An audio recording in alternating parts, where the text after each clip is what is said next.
It only took 39 days for Vice President Harris to finally sit down for an interview, and the media thinks she knocked it out of the park. Watch.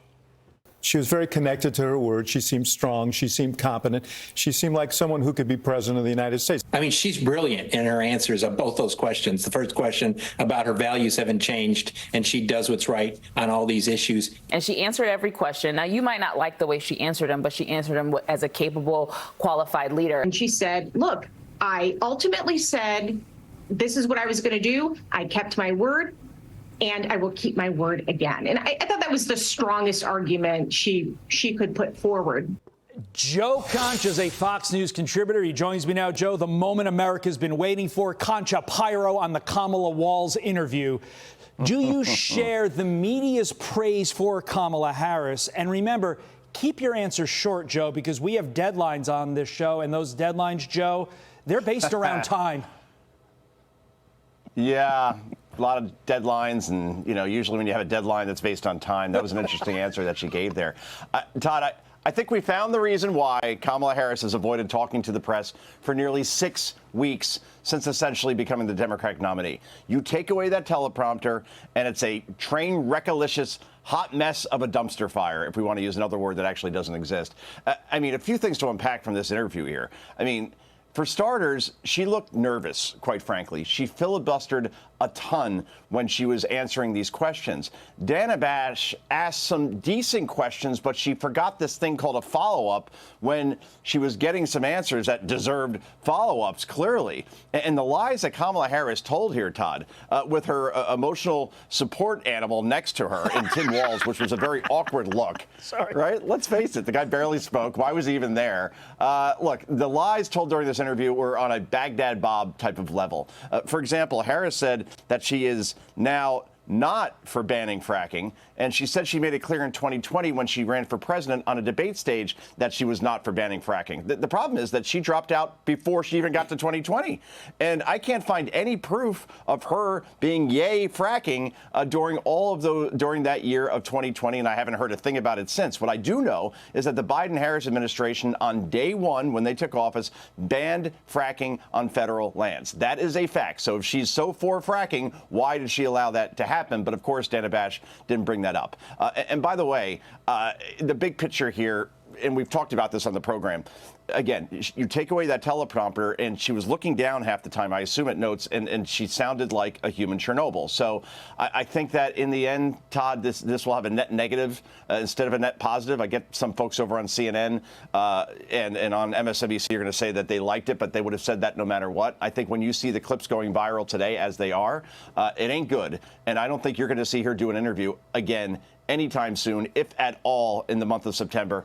And that debate now becomes a big, big focus more than ever before. It's a real interesting answer you gave, because the optics didn't jump out at you to connote power. You know, there's a power vision that I think one can give. And I would argue that Kamala Harris herself has given throughout the last 39 days in many instances. And I don't know if she did it last night. But getting back to the substance, you asked, Joe, what will Kamala Harris do on day one? Here's her answer. Yeah. What would you do on day one in the White House? Well, there are a number of things. I will tell you, first and foremost, one of my highest priorities is to do what we can to support and strengthen the middle class. When I look at the aspirations, the goals, the ambitions of the American people, I think that people are ready for a new way forward. In a way that generations of Americans have been fueled by hope and by optimism. Joe, the passage of time in that answer, all 35 seconds of that soundbite, has left me burdened by her lack of specifics of what has been. All joking aside, are these constant platitudes and lack of any specifics going to do it for her, going to win her the White House? Absolutely not, Todd. I mean, August was a great month for her, right? Because, again, she was in teleprompter. I think now, as we turn the page to September, and she does a debate for 90 minutes. Now, let's think about this. That interview she did last night was, what, 18 minutes? It was pre-taped. And if you look at her answer to Dana Bash again, go watch it. She's looking down most of the time or looking off into the air. She's not making any eye contact. Imagine her in front of President Xi or President Putin or anybody of substance. So, again, she did not look comfortable there at all. And by the way, if I were Dana Bash, she should have asked, let's see, question one. How about this? You support taxing unrealized gains on capital gains.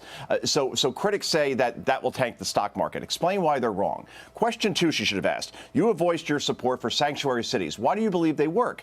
Question number three, I would have asked. You support free health care for those who enter the country illegally. How does that get paid for? And why should those here illegally receive the same benefits as those here in the country legally from a sanitation, education, and policing perspective? Question four, you support cash-free bail laws at a time crime is driving citizens out of cities like New York, Chicago, Minneapolis, your former city of San Francisco. Why do you think cash bail laws are best for the community? Right. And again, question five I would have asked, and I'll leave it here. You support biological men competing against biological women in sports. Why do you think that's fair given the clear advantage that poses and it's a danger to female athletes? And oh, by the way, bonus question, can men get pregnant? I would have loved to have heard questions like that. I hope that she has asked those things at some point by ABC. I don't have a lot of faith in that. But again, can she go 90 minutes with Donald Trump sitting across the table when there's going to be a lot more questions and no support animal there? I don't think it's going to work too well, quite frankly. I think at least one of those will come out in the debate. And to your point,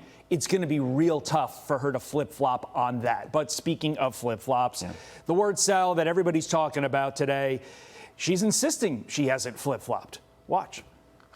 I think the most important and most significant aspect of my policy perspective and decisions is my values have not changed.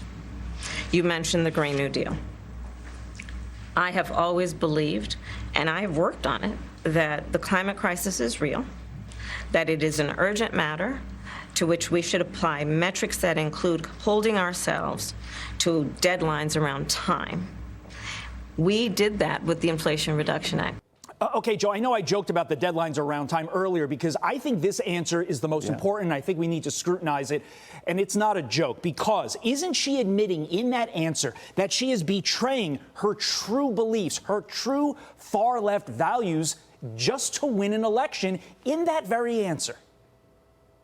That's a campaign ad right there, Todd, to answer your question. Yeah. Hey, Pennsylvania, how do you feel about the fact that she supports the Green New Deal, which means she probably wants to end the fossil fuel industry? That whole thing about she says that actually she's for fracking. Do you really believe that? She's also said she wants to end offshore drilling. And if that's the case, and you're a Pennsylvania voter, you can't be happy about that. If she's maintaining her values, that means she does want to abolish ICE. That means she does believe that illegal border crossings should be legal. That does mean she wants to provide health insurance for those who are here in the country illegally. We could go on, but Todd, again, I just think that she's looking down constantly during that interview, and there was no command there whatsoever. And again, that debates everything on September 10th at this point. She's going to have to be a lot better than she was last night. That's certainly for certain. And all eyes will be watching. Joe Concha, amazing stuff. Have a great week and great holiday weekend. See you in September. I'm Steve Doocy. I'm Brian Kilmeade. And I'm Ainsley Earhart. And click here to subscribe to the Fox News YouTube page to catch our hottest interviews and most compelling analysis.